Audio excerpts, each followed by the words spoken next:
When I first became a member of this church, just before the pandemic hit America, the pandemic was ravaging China. And I remember Dr. Youngberg was right here where I was, and he said to everyone in this room, he said, everyone, you are going to get COVID-19. And at first we thought, wow, that didn't seem real, and it seemed a little bit more extreme.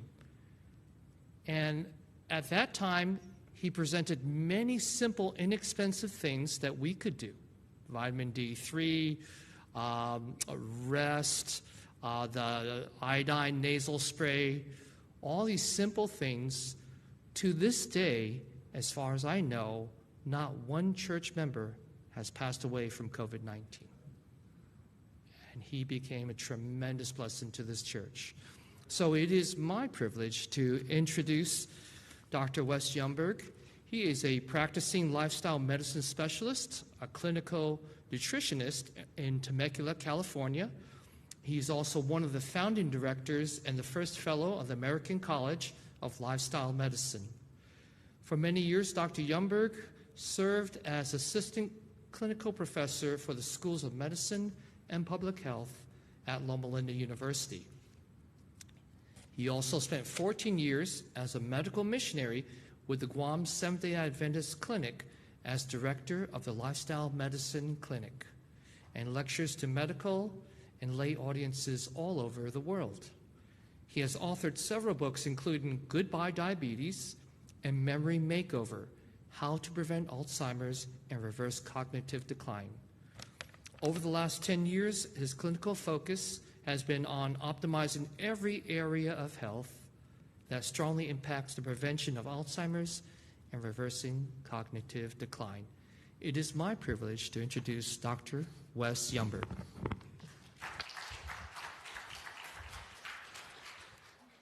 Thank you, Dr. Nate. It's a privilege to work with Dr. Nate. We've been working together as the health committee here at this church, and we were the ones that brought Barbara O'Neill out a couple months ago and worked really hard for that. So we're glad that you're here. We have many joining us online, so welcome to those of you that are online, and also those that, because being on the East Coast, you're going to probably be watching this later on this weekend.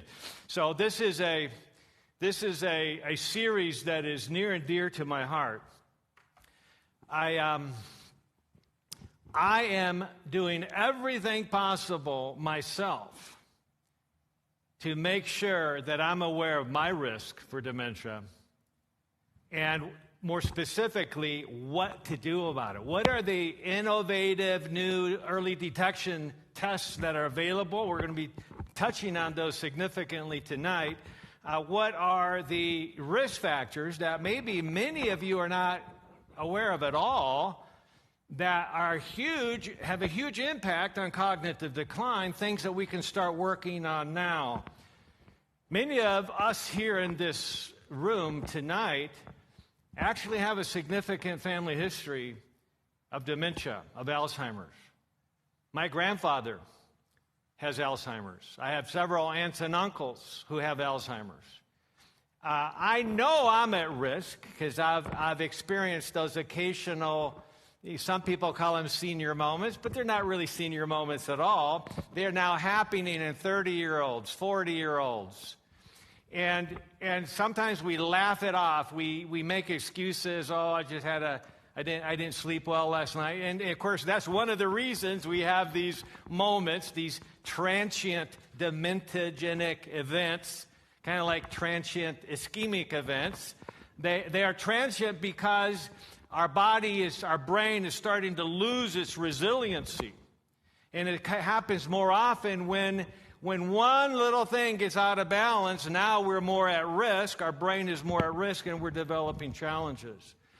So most of us, and I'm not talking about just those of us in this room, I'm talking about most of us watch in person or watching online, or just not even interested at all in the topic, actually have risk for dementia. And I'm going to be showing that pretty conclusively with many studies today. I just wanted to plug the weekend. Tomorrow we're going to have a full day of expanding on this topic. And so at 9:30 Pacific time tomorrow, I'm going to be right back here continuing our discussion with a topic entitled Natural and Simple Remedies for Optimizing Cognitive Function and Restoring Hippocampal Neurogenesis. Now, what in the world is hippocampal neurogenesis? That's going to become a phrase or a word phrase that all of you are very acquainted with, because unless we can restore hippocampal neurogenesis, we're going to be going downhill fast. Neurogenesis is the ability of the brain, and specifically the hippocampal portions of the brain, little teeny sections in each hemisphere of the brain that are responsible for converting short-term memories into long-term memories. It's responsible for other things, including emotion. In fact, it's interesting, the things as we develop more and more problems with what we would call mild memory issues, it's the things that we're really not paying a lot of attention to that we tend to forget that we're most likely to forget. And so one of the clues that we can start using if we're struggling with this is that if you want to remember something, make it emotional. Hopefully a good emotion, right? Tie it with a wonderful aroma.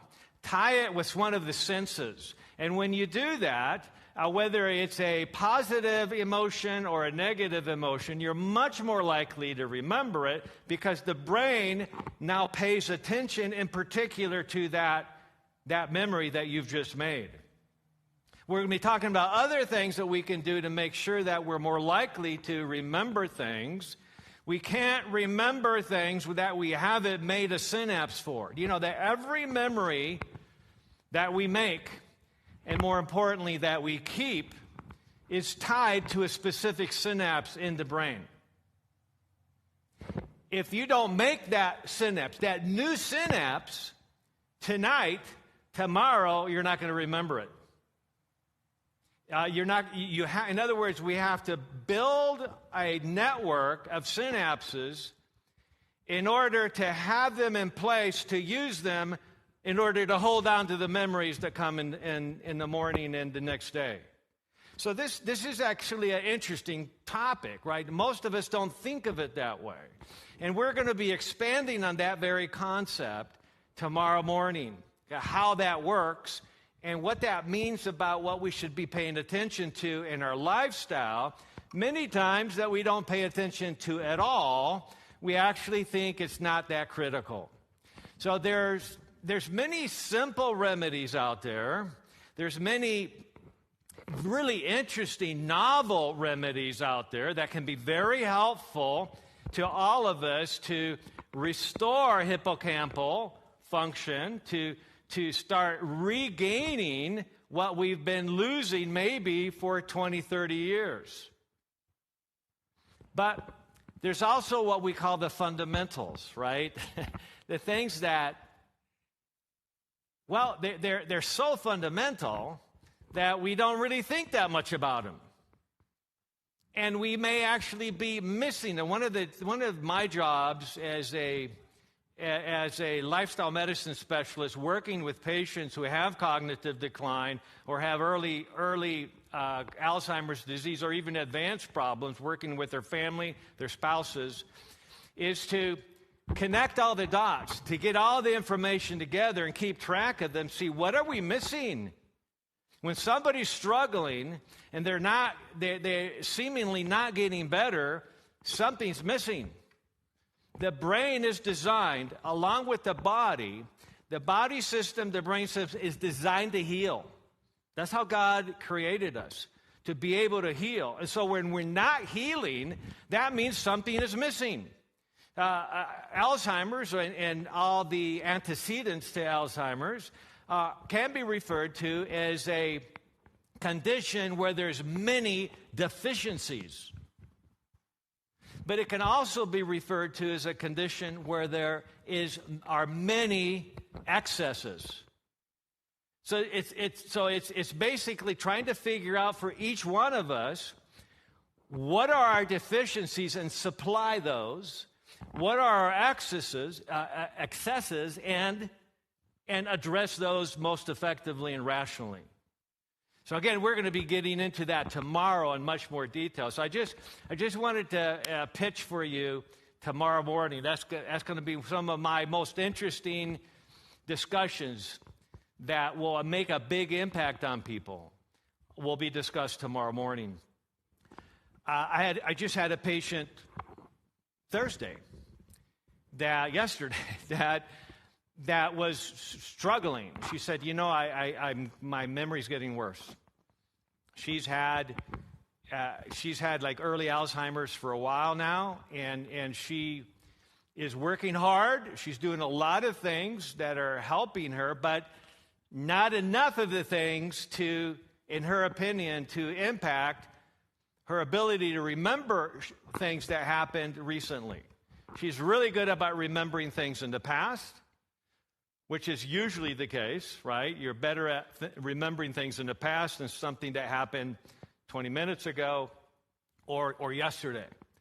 And so I said, there's all kinds of things that we haven't addressed yet. We haven't yet addressed the genetics for her. We'll be talking a little bit about that tonight.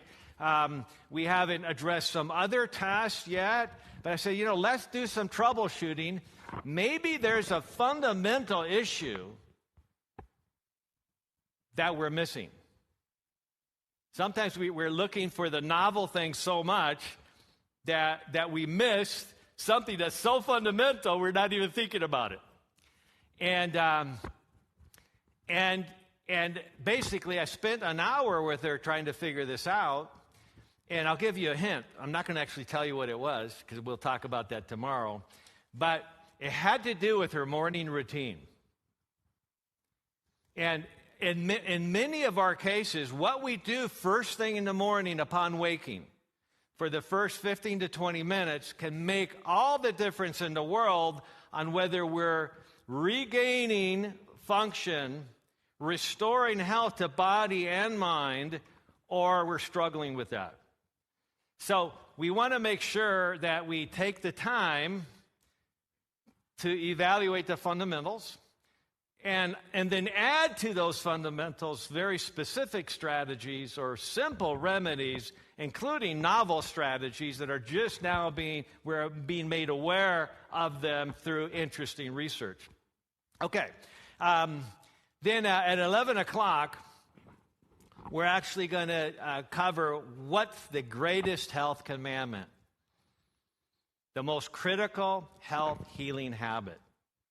Kind of a trick question, but I think you'll really, really like that presentation. That's going to be actually part of our divine service here at the church, and I'm going to be giving the presentation.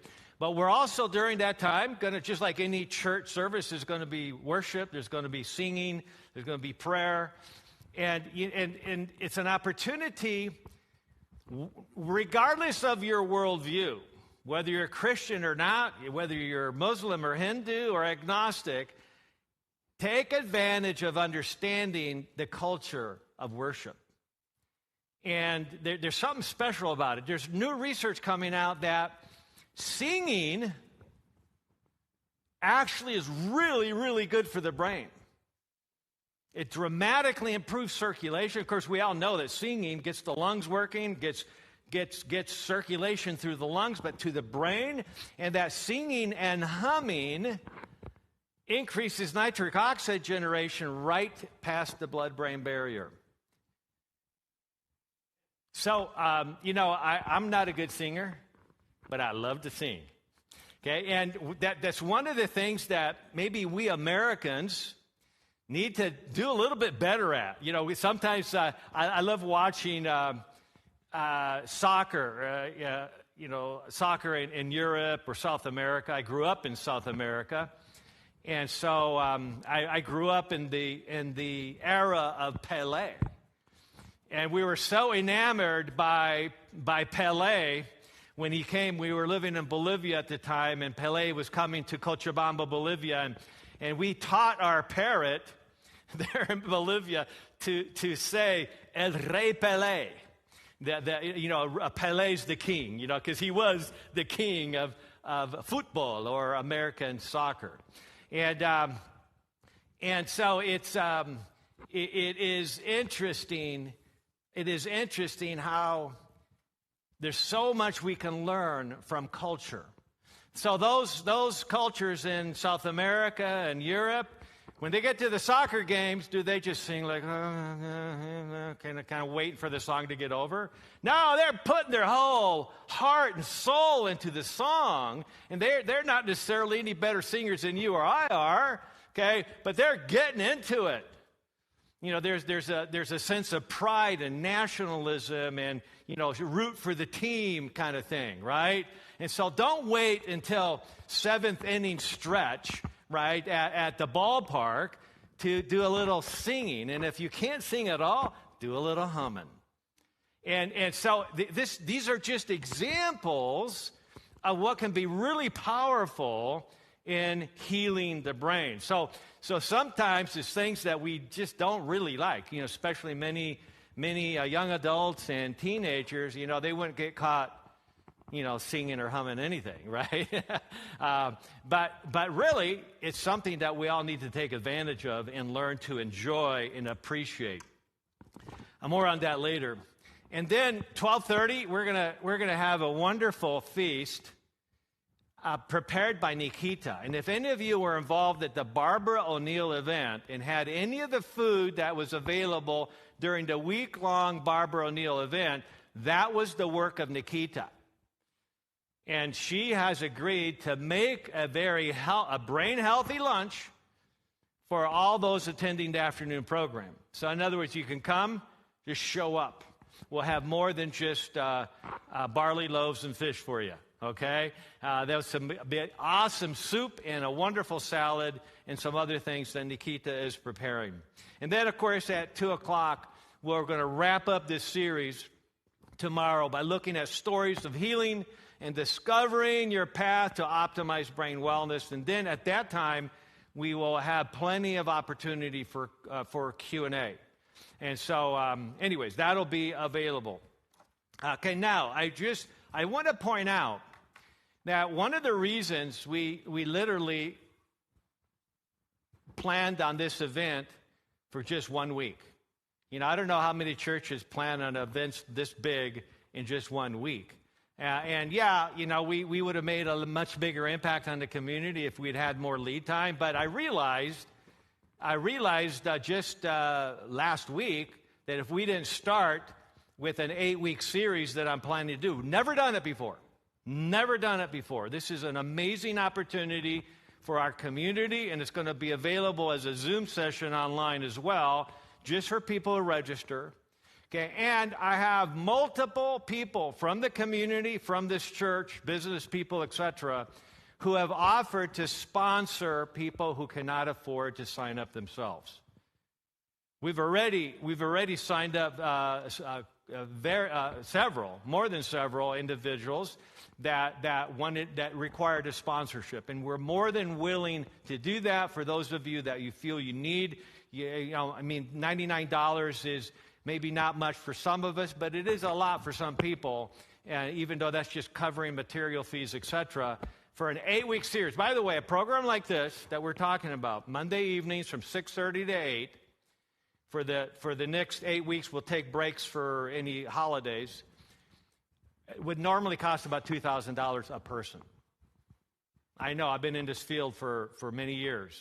And so this is I've never seen anything like this, and we're committed to making this a community project because you'll see why this is so important. This is such a critical issue to me.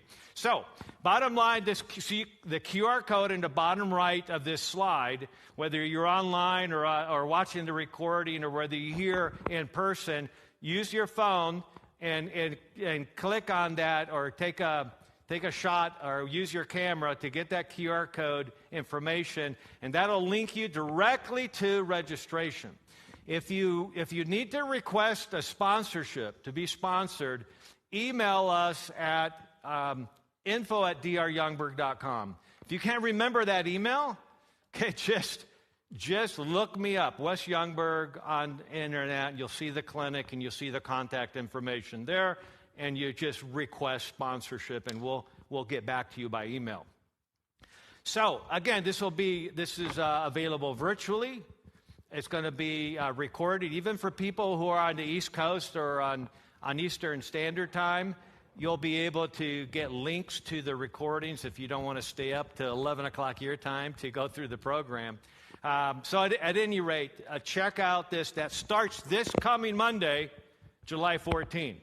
So hopefully we already have many people that are signing up for that, and whether you're in person or online. And we have handouts every week that we will be emailing to everybody that have links to the things we're talking about, whether it's additional resources or how to get the right tests, the genetic reports, etc. Whatever we discuss during that 8-week period, you're going to have all the information you need to make that happen through email handouts and links that are provided to you. All right, let's jump into it. Just earlier this year, 2025, Nature Medicine, a very respected medical journal, came up with a study entitled Lifetime Risk and Projected Burden of Dementia. And this study was actually done by 4 different entities. The National Institutes of Aging was a big part of it. Mayo Clinic was a big part of it. University of Minnesota School of Public Health was a big part of it, and Johns Hopkins University. So huge universities and entities coming together, looking at this lifetime risk of dementia, and it's actually very sobering.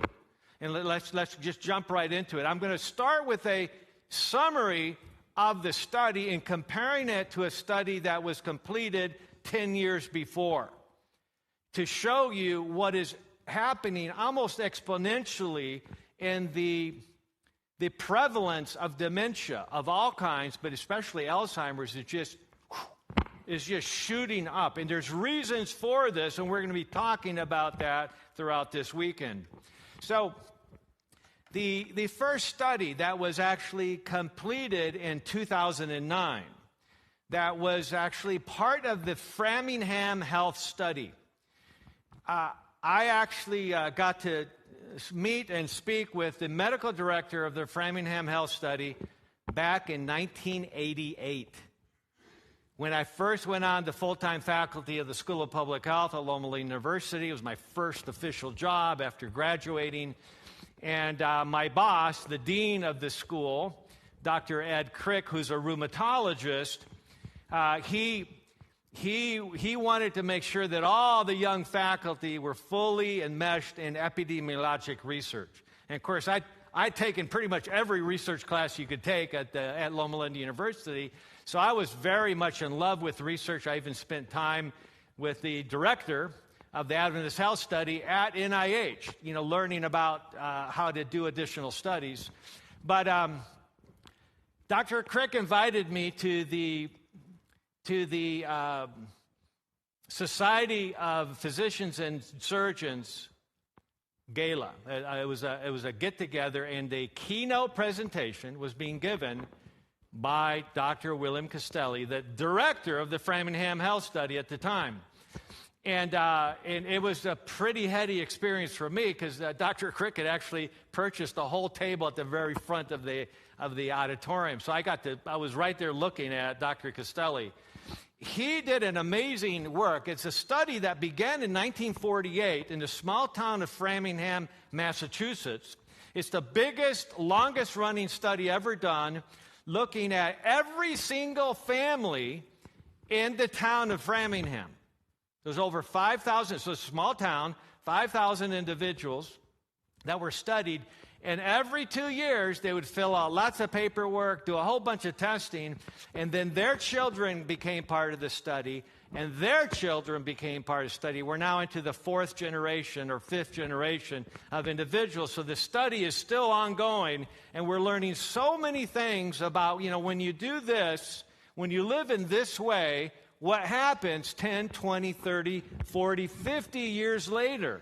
Very important epidemiologic research. And so among the many things that they studied, including heart disease and cancer, they added dementia to the list. And so between 1975 and the year 2009, they looked at 10,000 individuals, okay, that had, back in 1975, they were at least 45 years of age, and they tracked everybody until they died.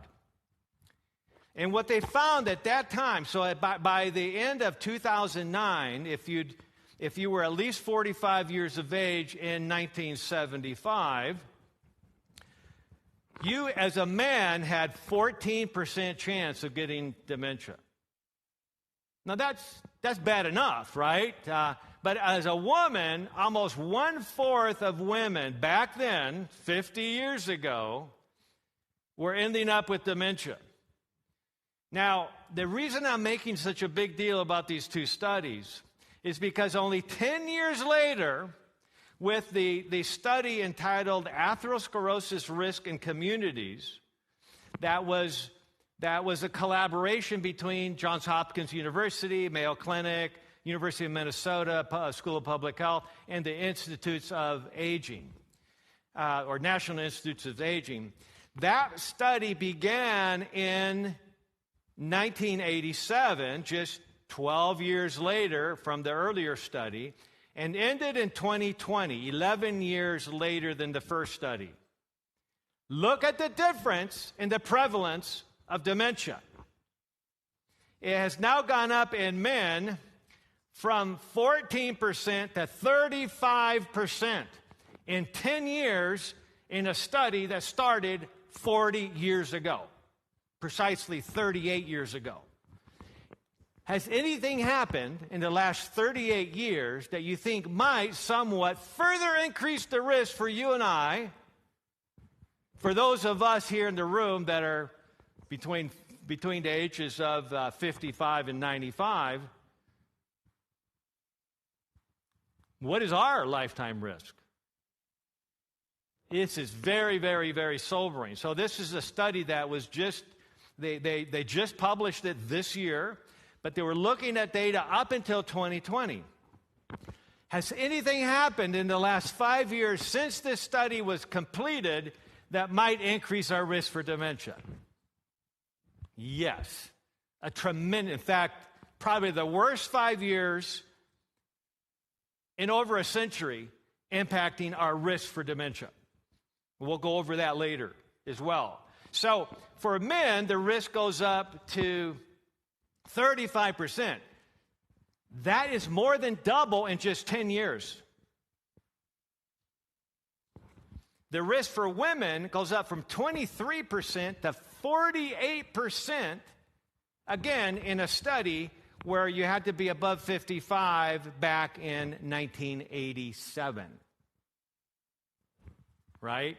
Which I think disqualifies most of us here in this room and watching online. There's a few people we know, like Betsy, one of our church members who's 107 right now and doing very well, that she would qualify for that, but she's doing well.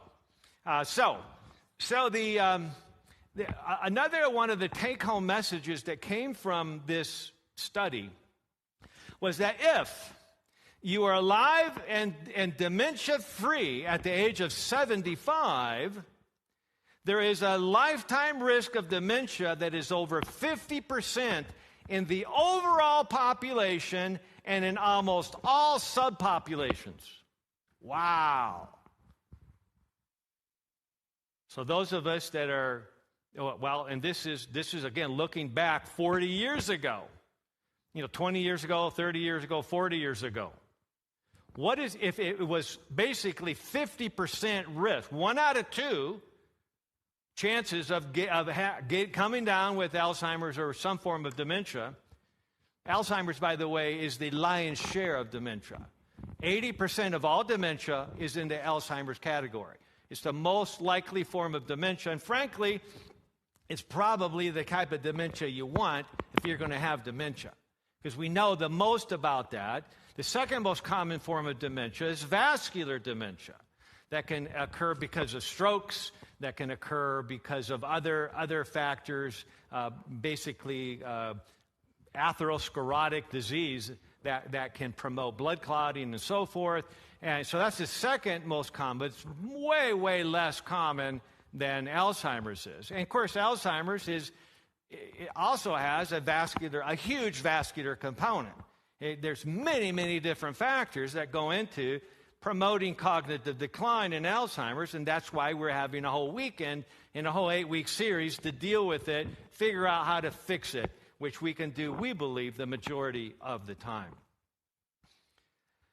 So, quick question. We've always heard and we've seen statistically that women have a much higher prevalence of being diagnosed with dementia than men do.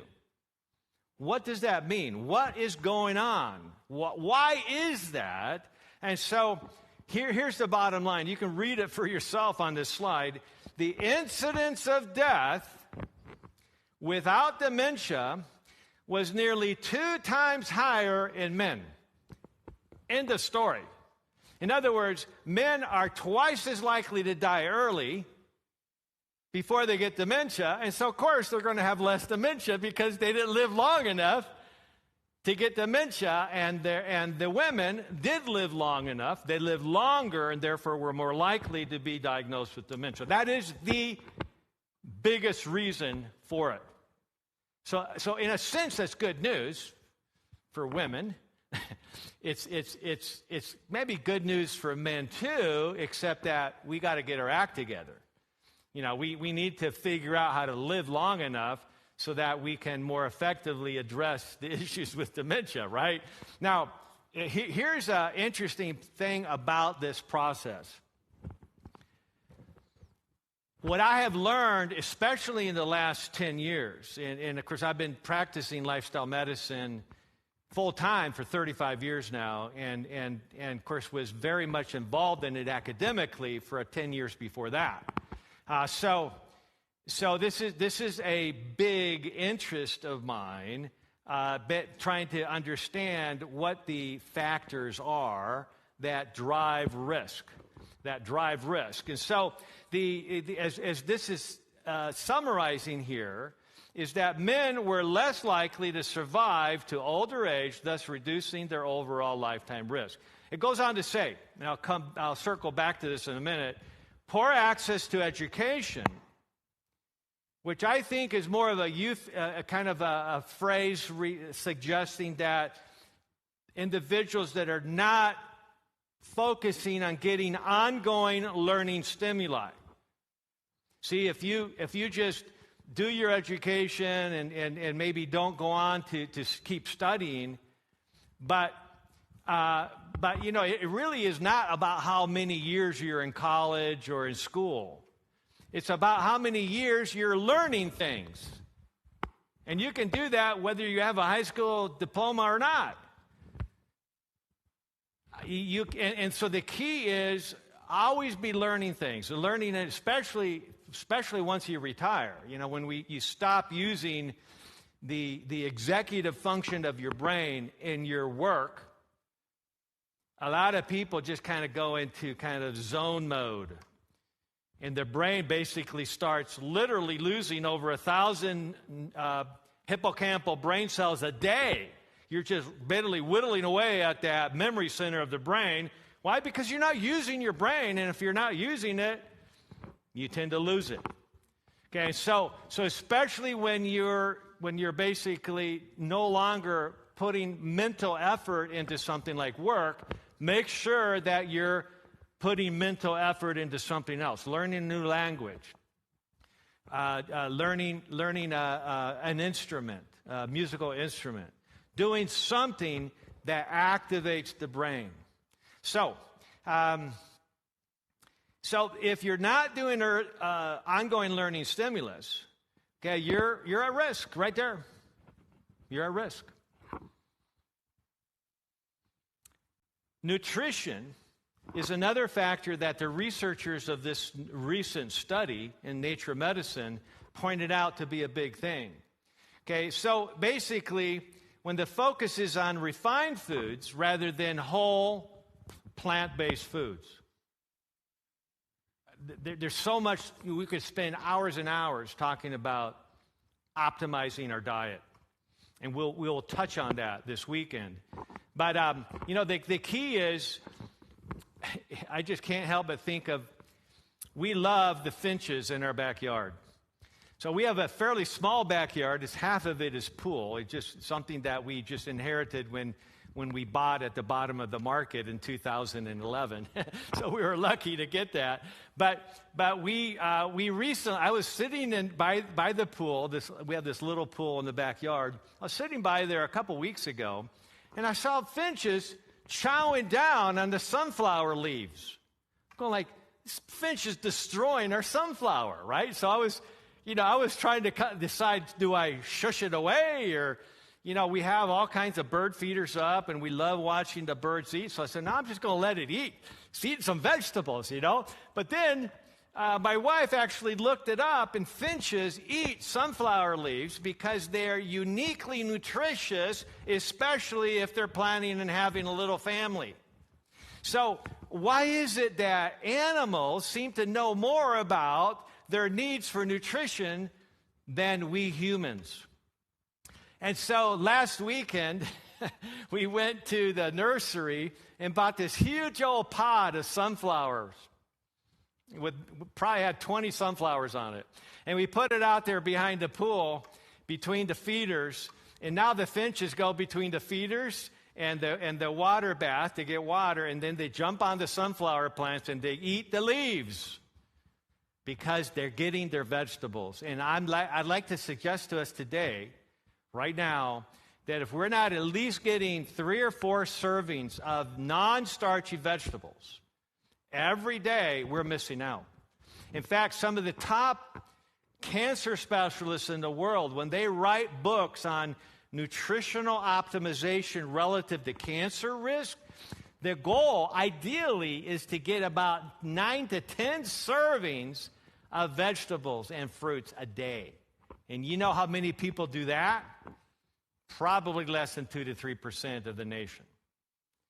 Okay, but in other words, if we develop a love affair, if we become foodies with respect to lots of colorful vegetables, and here's my rule of thumb. I call it the 3-cube diet. Yes, I came up with that phrase. 3-cube diet, it's basically 3 servings of green leafy vegetables every day.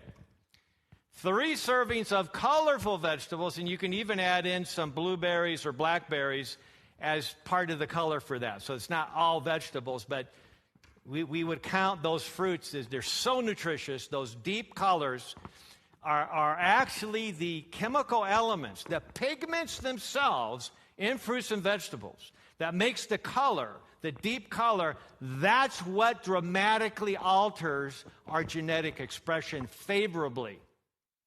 So yes, there's many things that alter our genetic expression unfavorably. The toxins we're exposed to, and we're all exposed to toxins. The molds we're exposed to, the pesticides, the alcohol, the junk food, etc. All that adds up to create a burden on our genes in terms of expressing our genes in an unhealthy way. In other words, it's turning on the cancer-causing genes and turning off the genes that actually prevent cancer or work against cancer. But when we start eating more of the colorful vegetables and the green leafy vegetables, okay, and then the third category to make it 3-cube diet is 3 servings of sulfur-rich vegetables. When's the last time you heard about that? Sulfur-rich vegetables, onions, garlic, mushrooms, cabbage. You know, one of my favorite foods, my favorite dishes every day is we at our home, at the Youngberg home, we try to have vegetable stir fry most mornings. We don't always make it, but I would say the vast majority of the time we do that.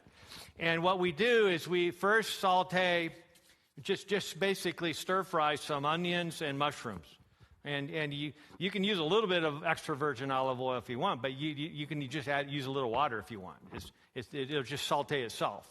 Okay, and then you add purple cabbage, finely sliced. And then we add baby spinach to it, lots of it. You know, it just basically stir fries down to almost nothing. And then we have a big old bowl of that. And we have that along with the rest of our breakfast. So by 8 o'clock in the morning, we've already had lots of vegetables that are nutrient rich. And so even if we have major stress that day, even though we get upset that day, even though we might be exposed to toxins on the way to work or at work, we're now much more protected in neutralizing those toxins because of that morning exposure that we have had.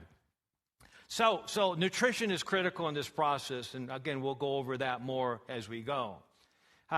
So in other words, if we're not paying attention to nutrition, we can expect to be much more likely to develop cognitive decline and ultimately some form of dementia. Most of the time, it's Alzheimer's.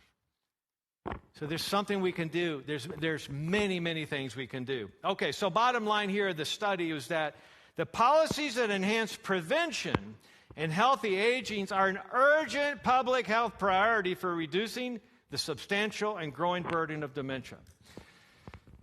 Just in the last 6 months, I have become acquainted with it's actually a new patient who for nearly 3 decades has been a manager of various medical groups. And for the last over a decade, she has been the manager of a large neurology group practice. And she came to me, she says, I want you to understand, Dr. Youngberg, that our neurologists are seeing cases of dementia and cognitive decline, and in the last few years especially, in individuals that should have not happened for them for at least another 20, sometimes 30 years. And you'll see evidence of why that is. And so she, as somebody who's very aware of what's going on in the medical field, there's so many people with dementia and working towards dementia right now that neurologists are just overworked. Much like oncologists, by the way. Oncologists are crazy overworked right now. Why? Because cancer is just skyrocketing, and it's for a lot of the same reasons. So that's one reason we're doing this series for the community, especially online, because we want people to be aware of this, but also knowing what to do about it. That's the key. So here, basically, this is a little bit hard to see. Okay, let me actually make this. In fact, I can't even see it. Okay, so if you take a look at this, this is basically saying that the overall cumulative incidence of dementia has now risen to 42% on average, 42%, if you combine men and women. If you look at, here's the breakdown that we already talked about between men and women. Women, 48% of them develop it in their lifetime, and men, 35% of them develop dementia in their lifespan. Look at the difference between blacks and whites. Not a huge difference. That's important to know. Not a huge difference here. And I'll explain what I think about why this might be. Well, I'll tell you right now. I've been studying this a lot over 35 years now. One of the main physiologic differences between blacks and whites has to do with the level of vitamin D, the average level of vitamin D based on the average exposure to sunshine. Blacks and anybody with a nicer and better melanin and darkness to their skin, that protects you from harmful rays and burning rays. But it also means you need to spend up to 8 times longer in the sun to get vitamin D optimization. Therefore, individuals with darker skin tone need to spend more time in the sun to optimize their vitamin D levels. And that's the way it always was around the world. But when somebody that genetically comes from an area of the world where there's basically hot sun all day long, 365 days of the year, and they move to a northern climate where they're lucky to get any amount of sunshine during the year, their vitamin D levels plummet to less than 10 nanograms per deciliter. And that should be at minimum above 40 if you're going to be healthy. At minimum above 40. Dr. Dalgleish. Dr. Dalgleish is one of the most noted oncologists in the world, a professor of oncology at the School of Medicine at the University of London. And he has been doing research for most of his life. He's in his early 80s now, and he's still doing research.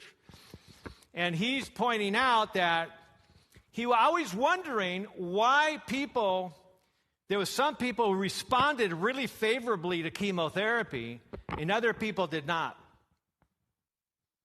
And just in the last year, he's figured it out. I've listened to his lectures very carefully.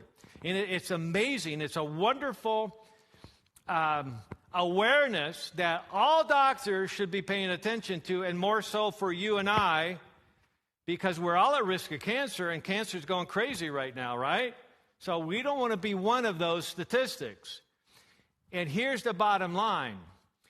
If that patient who now has cancer and requires chemotherapy, for them to get any benefit from the chemotherapy, their vitamin D blood levels needs to be above 40. And I can guarantee you it's not going to be above 40 unless they're supplementing or they're in at least an hour of sunlight daily. That is sunlight high in the sky.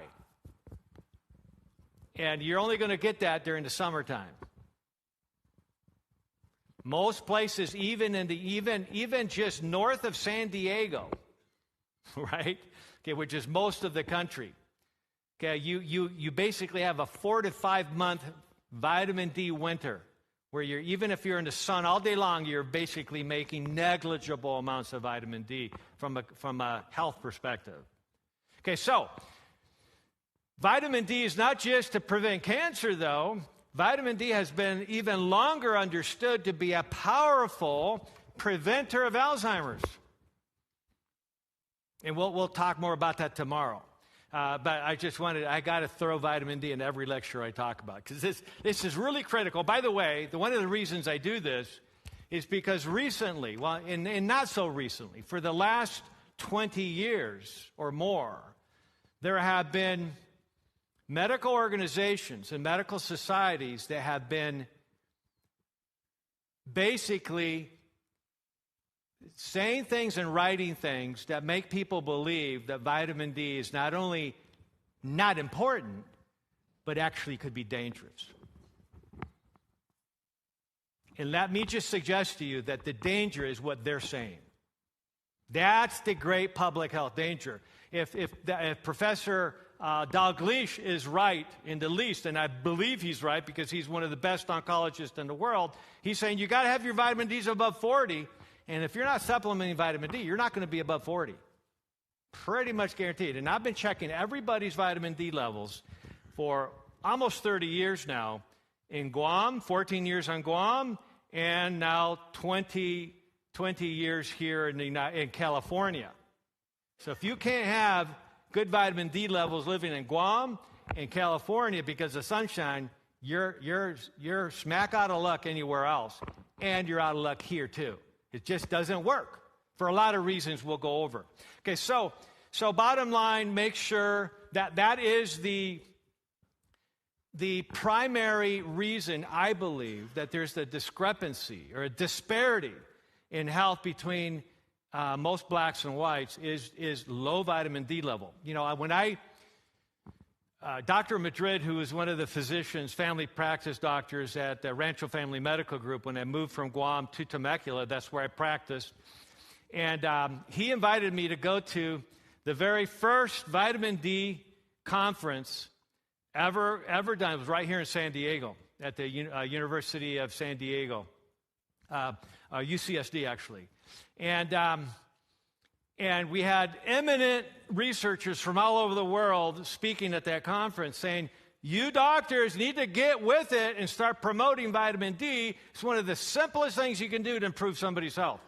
It's a simple remedy, but it's also a natural remedy. And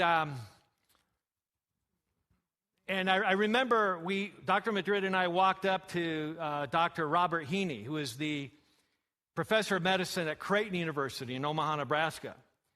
And we said, well, how much vitamin D should we be giving our cancer patients? And he looked at this, he looked right into our eyes and said, well, you're the doctors, okay? How much vitamin D can you give them? Okay, and so of course, he'd given his lecture, so we just follow his word. You know, what he has shown in over 250 peer-reviewed research publications from Creighton University School of Medicine. So bottom line, at that conference, guess who was the main sponsor of that conference? It's the Black Nursing Association. That's what it's called, the Black Nursing Association.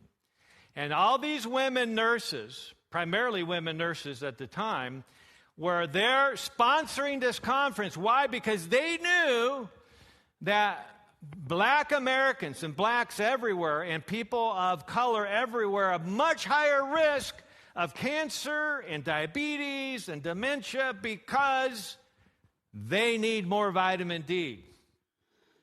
And so, their bottom line, though, is that even though blacks technically need to supplement more than whites do, we all need to supplement. And the only way you're going to know whether you're doing the right thing is you check your blood levels twice a year. In the spring, that's your highest level, that's your lowest level of vitamin D for the year.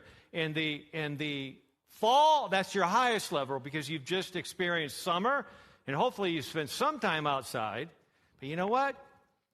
Very small percentage of the public here in California, even in Hawaii and Guam, actually spend time outside in the middle of the day, which is the only time you can generate vitamin D, the middle of the day. If you're out in the morning, if you're out in the afternoon, you're getting near-infrared light, which is powerfully important for the brain and has many other beneficial functions, but it does nothing to your vitamin D blood level. Okay, so just be aware of that. So I just wanted to counter some of the very, very bad advice that was recently given by the Society of Endocrinology in June of 2024 when they published a 50-page paper that basically said, vitamin D is not that important. You don't really need to test it anymore most of the time, and you don't really need to supplement it either, which I 100% disagree with. So I just want you to understand that. If you ever see that research, think twice, because your health is at stake. All right, so this graph from the study in Nature Medicine basically just shows how there's a significant rise projected in dementia over the next 20, 30 years. But I wanted to point out on this slide right here, there's basically saying there's a difference, or how many people have the APOE3 or 4 mutation. So 3 is the normal variation of the gene. But if you have the APOE4 variation of the gene, now one copy of that mutation creates a 3 to 500% increased risk of developing dementia in your lifetime. You want to know if you have that mutation. Don't just, some doctors and even researchers will say, hey, don't worry about the gene. It's all about your lifestyle. Well, yeah, lifestyle is how you reverse the risk that is created in part because of your genetic situation. So, if you have a gene that predisposes you to any disease, are you going to pay more attention to that, to preventing that disease, or less attention? You're going to pay more attention, right? I do. When I did my genetic study, I discovered, you'll see, that I had a major blood clotting mutation. I have a greater than 800% risk of developing blood clots than the average person. Do you think that's important for me to know? I have the factor V Leiden mutation for those physicians in the audience. And so when I discovered that I had that mutation, I didn't say, why me, God? I actually celebrated. I kid you not. See, I had finally matured enough in the realm of health science and preventive medicine that I realized the more Achilles heels you discover about yourself, the greater your chances of overcoming them and not succumbing to that condition. So even though I have a major risk of blood clots, I'm actually at lower risk for blood clots because I know it, and one very important qualification, not just knowing, but doing. Having a plan that I follow, that now I'm at lower risk than most people without the mutation. So genetic studies and research is very critical for us to understand. Just don't be disheartened by it. In fact, be energized, be motivated by it, and we'll be looking at that. So there is 69% of the population basically do not have the APOE4 mutation at all. Not one copy, not two copies. But 28% of this big group that was studied has one copy of that mutation. Generally, we say 1 out of 4 Americans have at least one copy of the Alzheimer's, what we normally refer to as the Alzheimer's mutation. There's actually many mutations that can promote Alzheimer's, but APOE4 is the main one we look at. And we should know our status on that. Now, I've checked my status, and I'm negative on APOE4. But that hasn't slowed me down in the least, recognizing that I know I'm at risk. So having the mutation would make me more at risk, but I'm already at such high risk, I'm already all bought in to the concept of figuring out what to do. I was looking at the latest research. And then about just under 3% of the American population actually have 2 copies of that mutation. So the way genetics works is that if your parents each have at least one copy of a given specific mutation, there's a 50-50 chance from each parent that you'll get that mutation because there's only 2 copies. Everybody only has 2 copies of different genes, right? We call them SNPs, single nucleotide polymorphisms. Say that 10 times real fast.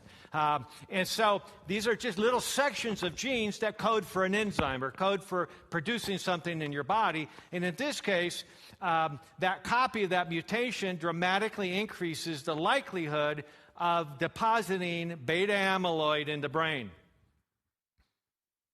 which in one respect is protective if you have an infection, but if it remains there, it's like cholesterol remaining in an artery wall and eventually building up and causing a blood clot or a thrombus, right? So anyways, we want to know about that. Now, I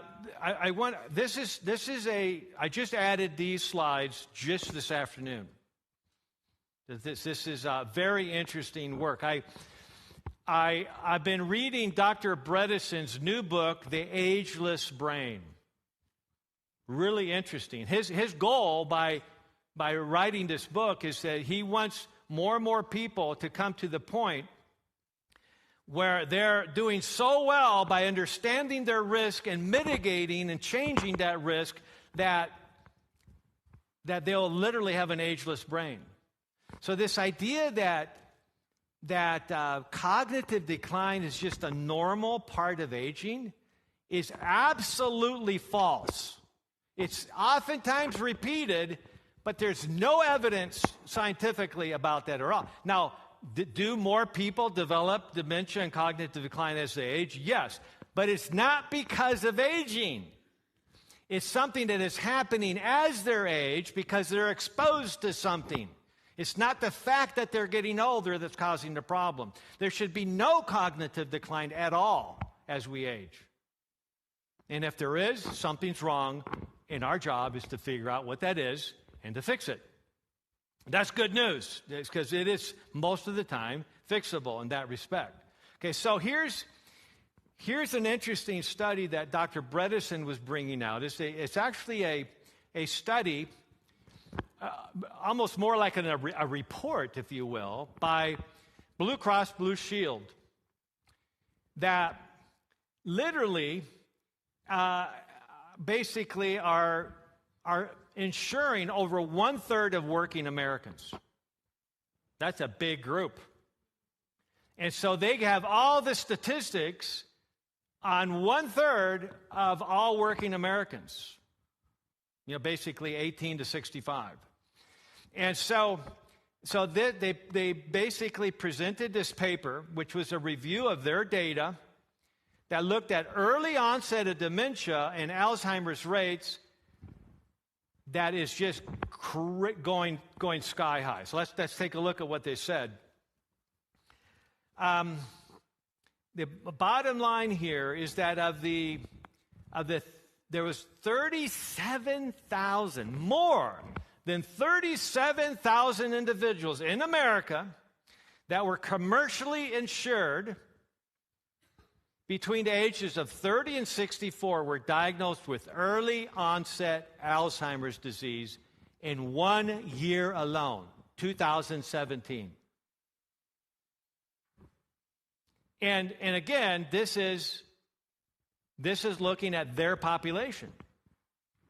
What was interesting is that 20,000 of those 37,000 were actually in their 30s and 40s.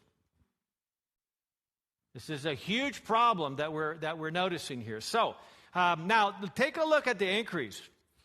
So in 2013, so we're looking at a change in just 4 years between 2013 and 2017. The rate out of 10,000 adults in these insurance plans in 2013 was 1.3. Look at how it's increased. In 4 years, that more than doubled. They say it's a 131% increase, but that's the same thing as saying more than doubling the risk. So that's the first thing. Now, here's another way to look at it. When they combined Alzheimer's and other forms of dementia, the rates went from 4.2 per 10,000 to 12.6. It essentially tripled. They say when it goes up 200%, that's the same thing as saying it tripled the risk. I know it's confusing to most people unless you've had a statistical background, but just trust me on this one. You can look it up. You can go to AI tonight and go, okay, that's right. But basically, as you can see, from 4.2 to 12.6, that is triple. It's a 200% increase, so 100% is double, 200% is triple. Okay, so in terms of the increase. So, did you look at the average age here? The average age of dementia in this group, 49 years of age. Okay, we got to pay attention. So another way of looking at this is that people living with either form of dementia have an average health index. This is how insurance companies kind of evaluate out of a score of 100%, what is the health index? Okay, which means, so they had an average health index of 62, which means that they are living at just 63% of optimal health. Meaning, and this is the take-home message, that there's about 11 years of healthy life lost. See, there's a difference between losing years of life, right, and losing years of healthy life. And both of those are at stake when we're dealing with dementia. Okay, so finally we have the diagnosis rates. Look at this, that if you're in the age of 30 to 44, the risk of developing dementia, this is all forms of dementia, including Alzheimer's, went up in that 4-year period alone by 373%. If you're in the ages of 45 to 54, okay, that increased 311%, and if you're in the ages of 55 and 64, 143%. Again, almost more than double the risk again. Okay, so I hopefully I'm convincing you and making you aware we're all at risk. We're all at risk. We got to pay attention to this, and we don't even have the data on what's happened in the last 5 years. I actually think that insurance companies and the government is scared to come out with the data. I really do, because it's not going to look good. So it basically create a firestorm of attack on the public health system. Like, why is this happening? And we're going to be hearing more about that, I'm pretty sure. Well, okay, when we look at the genetics question, it was Plato who said, "Know thyself." So there's a lot of people talking about how genetics isn't really that important. Just focus on what to do. As I already pointed out, we can be more motivated and focused specifically by understanding our unique weaknesses, and that's where we learn the most from genetic studies on that point. So let's take a look at this. I told you earlier about the factor V Leiden mutation. This is my genetic report, one of them. And if you choose to do the Monday evening clinics, the 8-week series that we're starting this next Monday on July 14, we will go do a deep dive into genetics, help you understand exactly how you do this. It's a simple saliva test, and I'll be walking you through all the steps to get that done so that you can learn these things about yourself as well, and we can discuss them. So we all can learn a lot. I've never seen one patient that didn't learn considerably about their health by doing genetic studies. Now, here in the red highlight, you'll see that there is a yellow highlighted gene, or SNP, that is a plus minus. You see that? And that is a single copy of the ApoE4 mutation. So this is one of my patients. We've crossed out the name for HIPAA purposes. So this person now has a significant relative risk of developing dementia or progressing further in that dementia they already have. And so there's specific fundamental and simple remedies that we apply when we see this. Because, again, this has to do with the risk of depositing beta amyloid in the brain and interfering with the synaptic function of brain cells. All right, so essentially, the average person who is 84 or older and has a normal variant of the ApoE gene, the 333, so the normal variation in both cases from mother and father, okay, their risk of developing dementia is 1 out of 2 after age 44. And that's without the mutation. Now, if you have one copy of that mutation, that average risk of 1 out of 2 developing dementia at any given age actually occurs at age 75 and up. Okay, basically 9 years earlier. And if you have a double copy of that Alzheimer's mutation, now that risk of that 50% risk, that 1 out of 2 risk of developing dementia at that age occurs on average at age 68.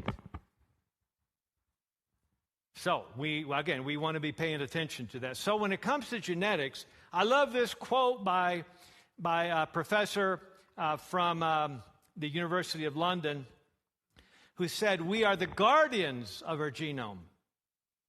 In other words, don't think of ourselves as being victims of our genetics, of our genome. We are the guardians of our genome. And we can actually, by understanding where our genetic mutations lie, we can better understand what nutrients specifically we need to help that biochemical process that is being negatively influenced by that mutation balance out. You see, you can't change the fact that you have a mutation. What you can change is the downstream effect of that mutation, and that is ultimately all that really matters. So that is critical. So,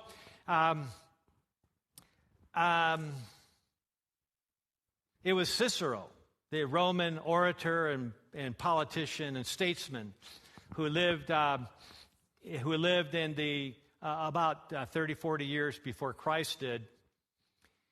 My favorite quote from Cicero, and he was an amazing politician who was actually beheaded by Marcus Antonius. Interesting story if you ever want to read about that in history. About Cicero, he says, old age must be resisted, and get this part, and its deficiencies supplied. What is Cicero suggesting there? That the aging process, not the fact that we get older chronologically, but the biologic aging process has a lot to do, and the rate of that aging dramatically accelerates if we are not addressing our deficiencies. Old age must be resisted, and the form of resistance is supplying the deficiencies appropriately. Because that's, we all know that. Again, the finches know how to do that. They just eat sunflower leaves, right? And the seeds and the little worms or whatever. They get a full diet that's appropriate for finches. And this is what I say about this topic. And this is what I call the nutritional genetic bypass. By understanding where that mutation is, biochemically speaking, so a mutation means that there's some enzyme that acts on a biochemical pathway somewhere in your body, and all that's been worked out. We know what each enzyme does in the body, and so we know what genes influence the production of those enzymes, and if those genes are mutated, that means the enzyme is now structurally incompetent. It's partly competent, but also partly incompetent. In other words, it's not able to do its function optimally, and therefore now it needs more of the cofactors that act on it to allow it to do its job. If you have a weak coworker, you're going to need another coworker to help them get their job done if they're going to keep the same rate of efficiency up, right? So the same thing is happening in our body. We have to metabolically optimize various nutrients given what areas have mutations. So this is what I wrote many years ago. Dysfunctional genes must first be detected, then supported holistically, and finally nutrigenomically bypassed in order to supply their nutrient deficiencies. Nutrigenomics is actually a field of study.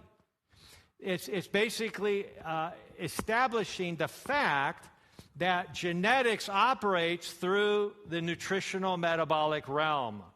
And our genetics are influenced and not only its products are influenced by nutrition, okay, but the expression of the gene itself is dramatically influenced by appropriate nutrition. And I'm talking about in the broadest sense, not just nutrients as you and I might think, even though those are critical, vitamins, minerals, etc., okay, but other things that nourish the body, which we're going to be talking more about tomorrow. All right, so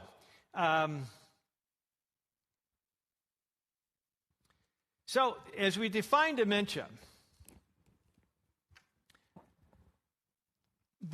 there's a real practical definition of dementia that we all need to understand. It can get really complicated, but what we need to understand is this. It essentially boils down to this. It's the decline in mental ability severe enough to interfere with the activities of daily living. So let's go through this real quick. There is a continuum of cognitive decline, and there's 4 major stages or major categories of stages. Each stage has many stages in itself, but we're going to keep it simple today and focus on the 4 stages of cognitive decline. The first stage is pre-symptomatic. We'll explain this some more into detail. There's no symptoms at all, but there's pathology. There's something going on that's our brain is actually developing disease. We just don't know it yet. More on that in a second. Stage 2 is subjective cognitive impairment. We kind of realize something is wrong, but otherwise everything is normal. We test normal. We're still getting along normally. We fake it till we make it, but we know we're not as bright as we used to be. And then the stage 3, stage 3, which is really an advanced form of cognitive decline, it's called mild cognitive decline. There's nothing mild about mild cognitive decline. The only truth in that statement is that it's milder than the dementia diagnosis. Okay, so we'll explain that in a second. And then stage 4 is full-blown dementia, 80% of which is Alzheimer's disease. Now, let's start going through these stages with the last stage first. Stage 4. There's a continuum of dementia as well that we'll speak to in part, but basically there's a progressive loss of key function. The activities of daily living, this is really important because that's where stage 4 comes in. The normal activities that allow us to be independent, to live by ourselves if we need to, or to make decisions for ourselves. We can go to the store, we can get dressed, we can eat, we can choose what we're doing, we can make phone calls. Activities of daily living are now compromised. Those things are not sure at all. And that's where dementia really, that's where cognitive decline crosses into full-blown dementia. And when I say full-blown, I mean now it's called dementia.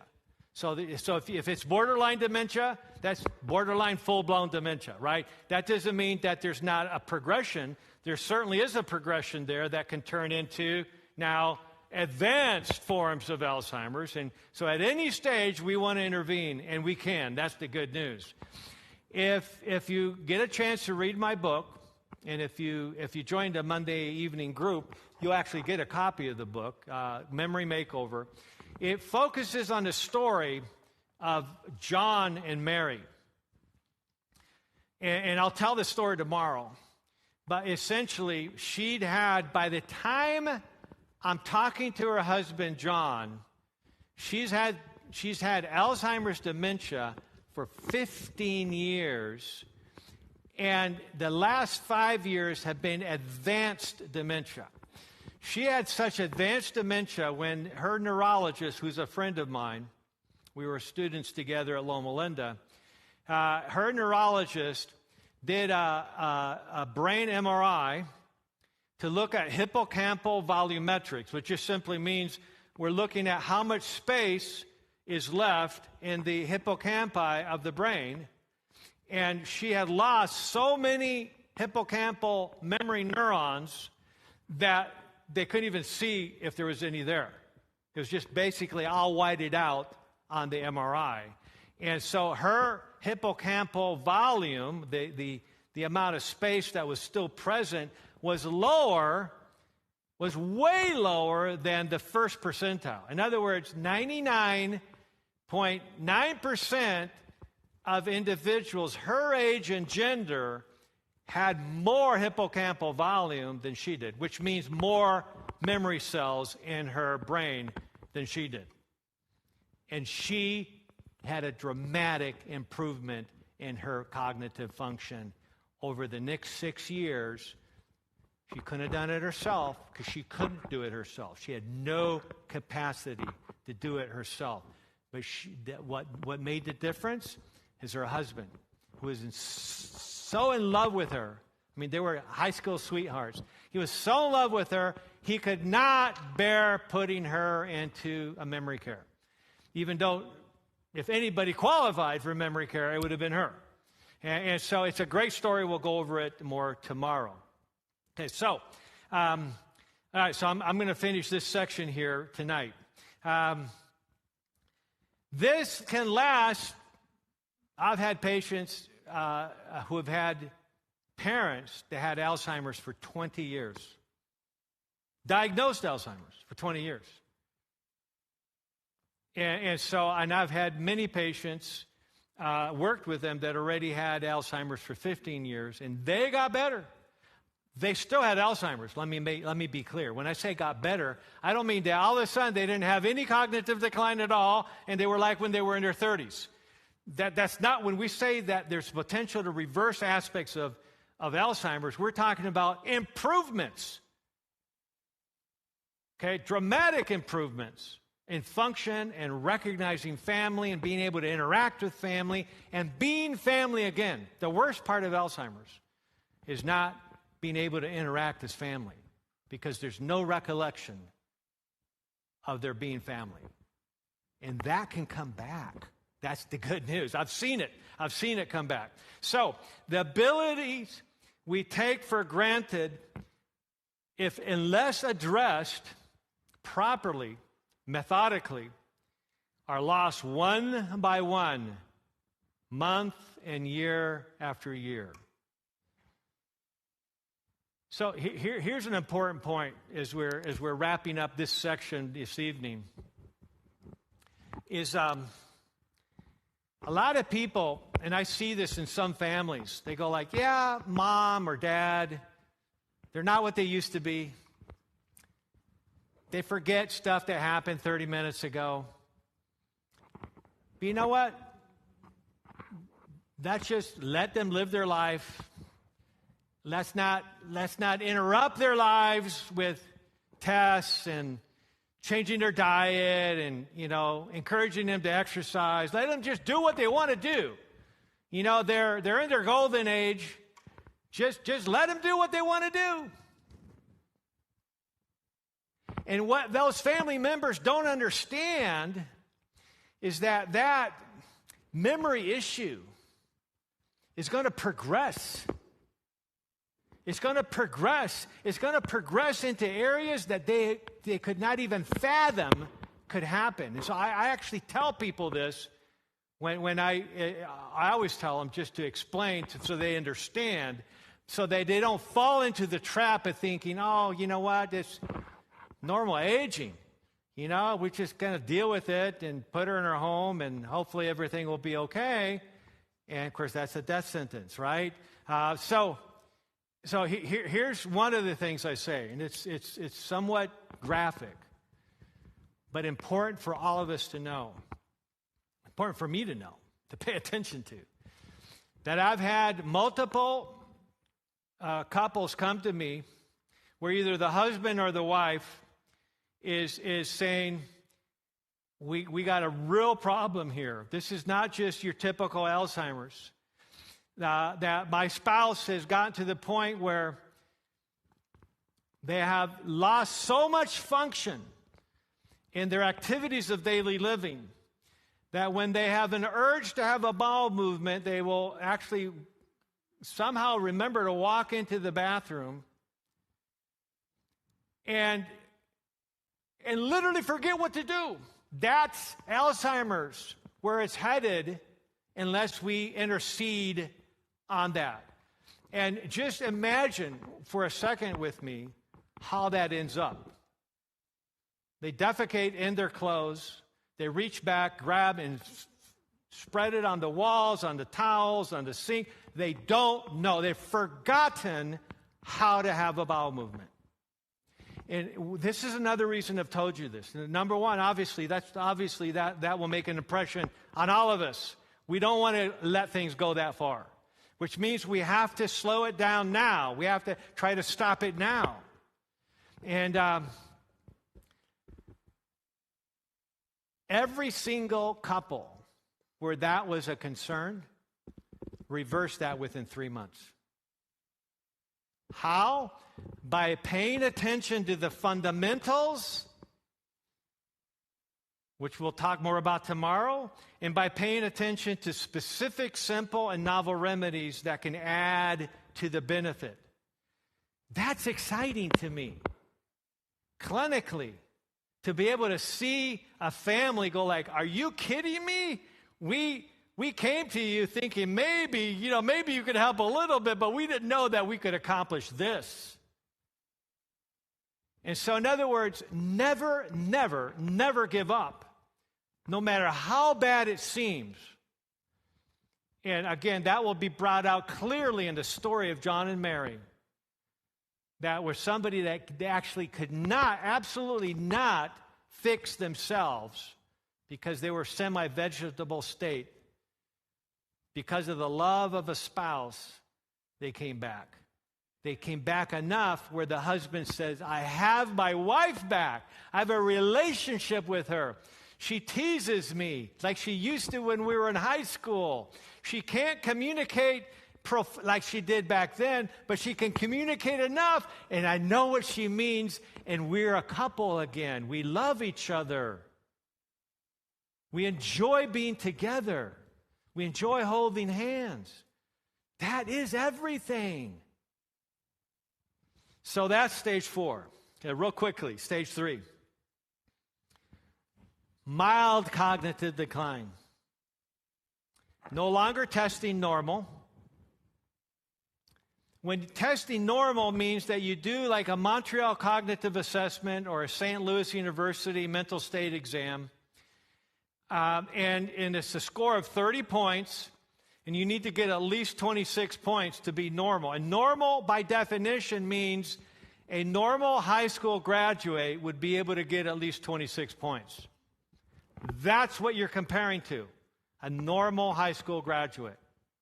And mild cognitive decline means you're no longer at the point cognitively of a normal high school, the average high school graduate. That's not mild. Now, again, you still get by. You still have functional independence. You're still able to do a lot of things. You still maybe get away with driving because, you're not telling anybody what's going on, right? You're functionally independent, and your activities of daily living are actually pretty good. You can dress yourself, eat, you're pretty functional in those basic functions. Okay, but you're struggling in certain areas. And the family and friends and close coworkers are picking up on that. That can last for years. 5 to 10% of those individuals progress into dementia every year. See, that's why we want to slow that down or stop it so it doesn't progress. Even if all we do is just stop the progression, which we believe we can do over 90% of the time. You've succeeded. Okay, that way you maintain what you have. And what you have is power, is incredible. What you have, even with memory loss, is so critical because you're still part of the family. You're still enjoying the family. You're still communicating with family. You still have most everything is going right. You just have some memory issues, right? So at least don't let it progress. And that can happen if we pay attention. And so, again, mild is a misnomer here. No more mild than a heart disease in somebody with some symptoms. Dr. Bredesen points out it's mild as in mild metastatic cancer. A bold statement. Stage 2, subjective cognitive decline. This means that you test normal. You do the Montreal Cognitive Assessment, and again, those of you doing the Monday evening series, you'll learn how to do that. You'll get handouts and links on how to do that with your family. Or the St. Louis University mental state exam. They're actually very comparable. You take that test, and you do good. You're testing at least 26 out of 30.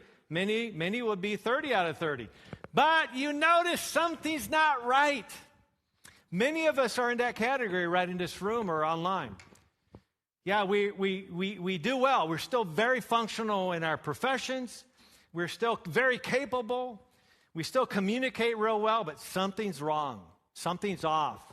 We know in our own soul that we are not what we used to be. And that is, by definition, subjective cognitive decline.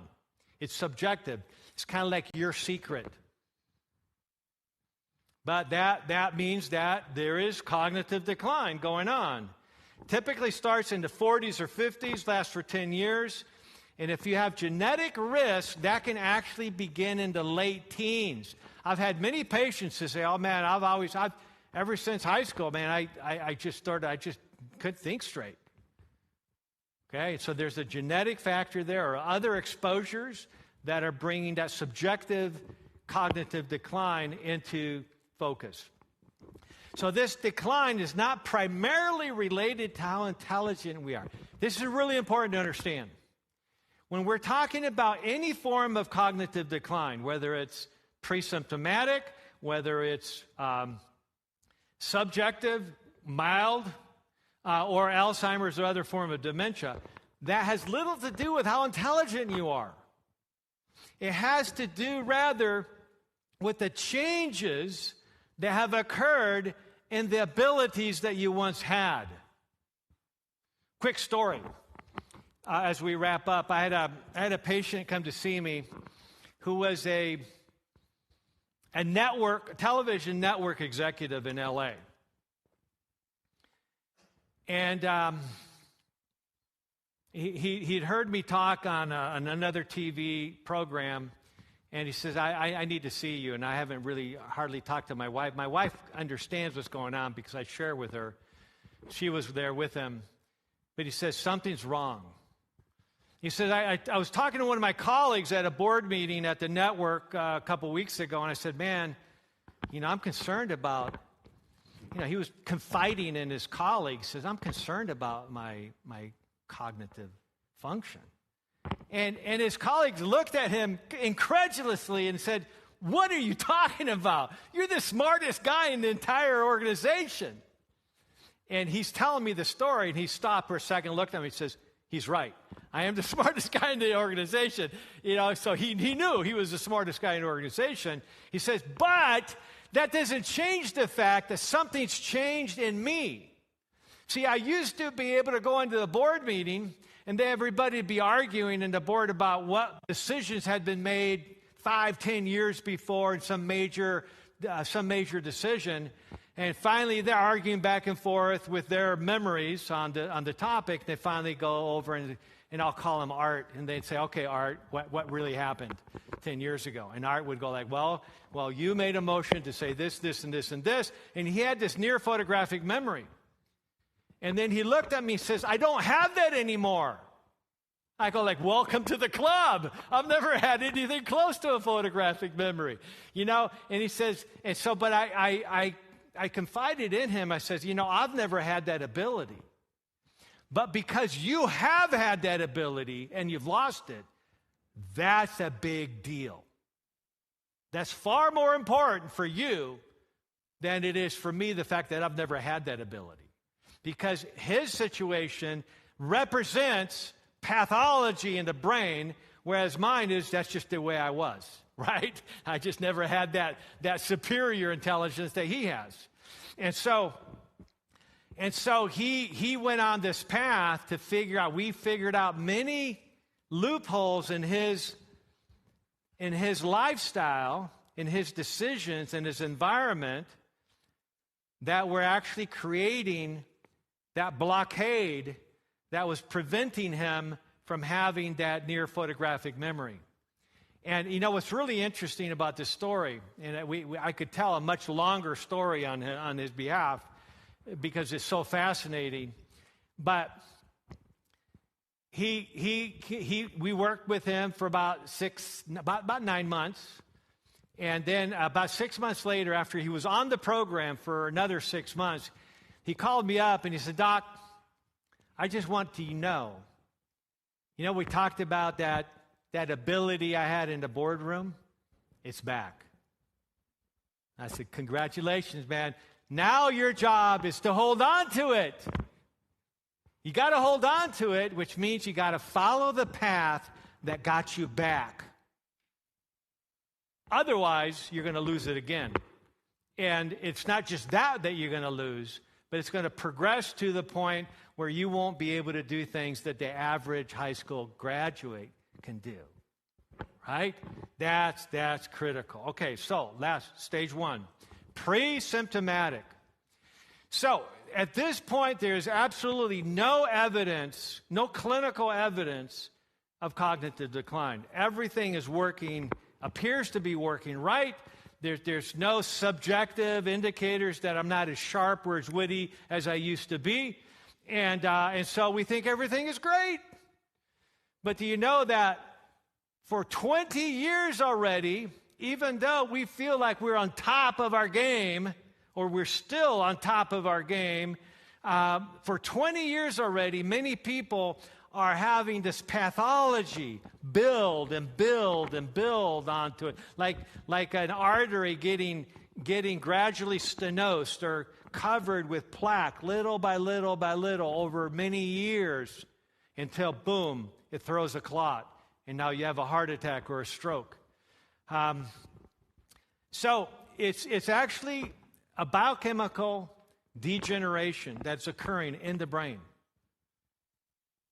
Again, starting up to 20 years before any evidence of cognitive decline occurs. Now, here's the bottom line, and this is why I say we all need to pay attention to this.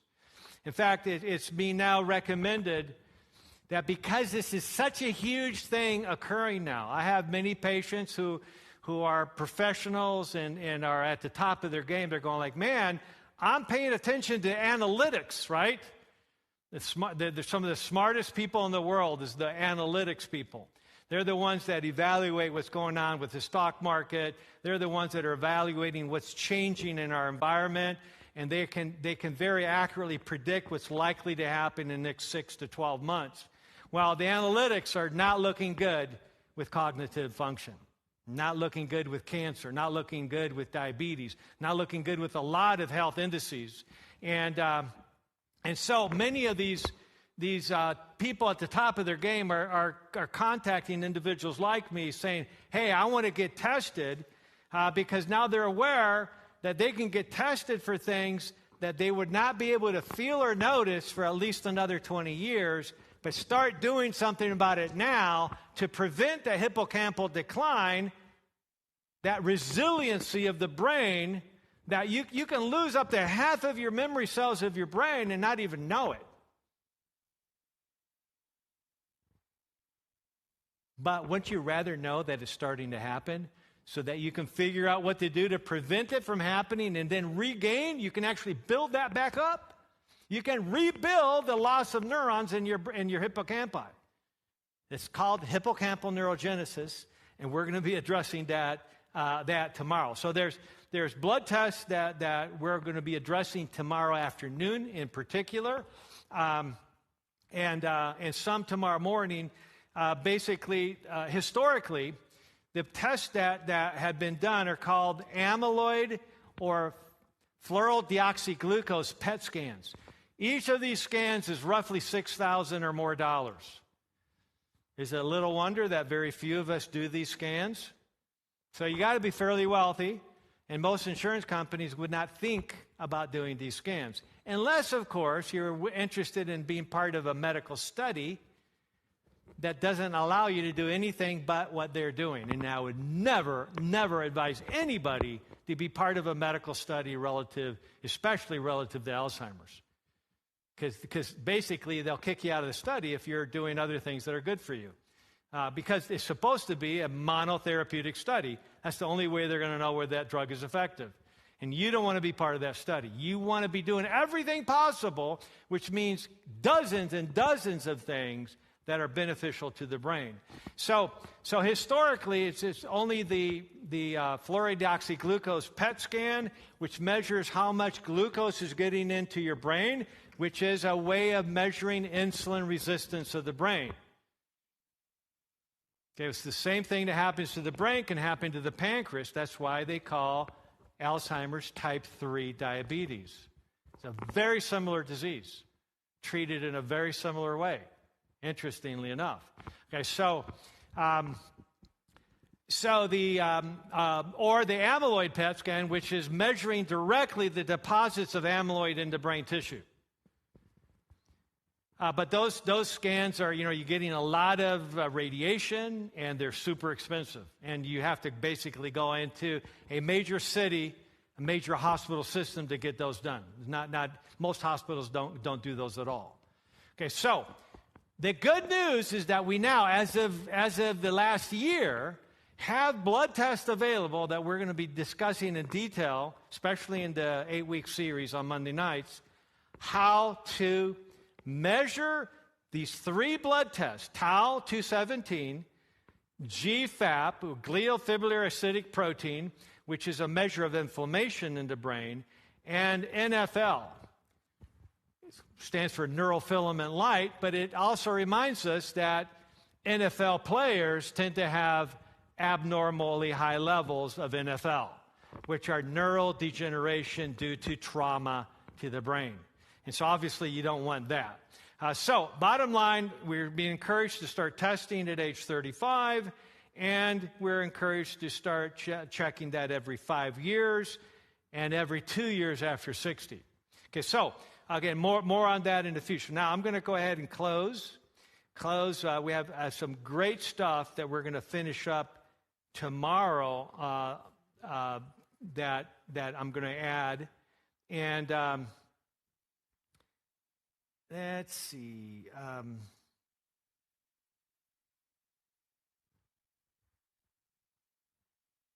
Here we go. Just go back to the original 2 slides I showed at the beginning.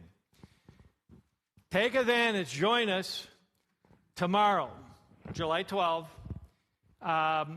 It's Saturday morning at 9:30. I'm going to be right here addressing natural and simple remedies. Okay, so I've been expanding on what we just talked about. At 11 o'clock, we'll get a chance to get some nitric oxide going. Okay, and one of my favorite presentations that I've actually never done. Actually, I've only done it one other place, and that was at a medical conference. Actually, 2 medical conferences this year. So it's the first time I've done it in the lay public. It's what's the greatest health commandment, and in other words, what we need to really be paying attention to, a fundamental area. And then lunch at 12:30, free. Come if you're joining us for the afternoon program. It's free for you. And then we'll wrap up this series at 2 o'clock tomorrow afternoon with the final presentation and an opportunity for all of us to ask questions. And last of all, and I'll leave this up on the slide, last of all, I just want you to be aware of the Monday evening program. Of course, this is just for those of you that want to take a deeper dive. This is a program that does require registration. Again, many people have reached out to me, says we want to help sponsor people to this program. And if you need some either a 50% sponsorship or a 100% sponsorship, let us know. You can register at this link. If you want a sponsorship, email us at info@dryoungberg.com or just Google Youngberg Clinic, and you'll see the contact information, and we will make sure that Saturday night and Sunday we will be getting back to you with registration information. The program will be done right here at the Fallbrook Seventh-day Adventist Church Fellowship Hall, which is where we're going to be having lunch tomorrow, and at 6:30 again we'll go from there. Again, it'll be available virtually as well for anybody around the world who cares to have that. Okay, so for the sake of being late, we're going to do our question and answers tomorrow, okay? But with your permission, let's end this session with a word of prayer. Father, I want to thank you for the privilege of having a better understanding of how fearfully and wonderfully you have created us. Lord, help us to be open to understanding where our risk lies and what we can do about it. So guide us, Lord. Give us wisdom. Give me wisdom so that I can share this information in a way that is understandable, that resonates with individuals and encourages them, recognizing that there is hope. There's no situation that has gone too far if we're willing to figure out the steps.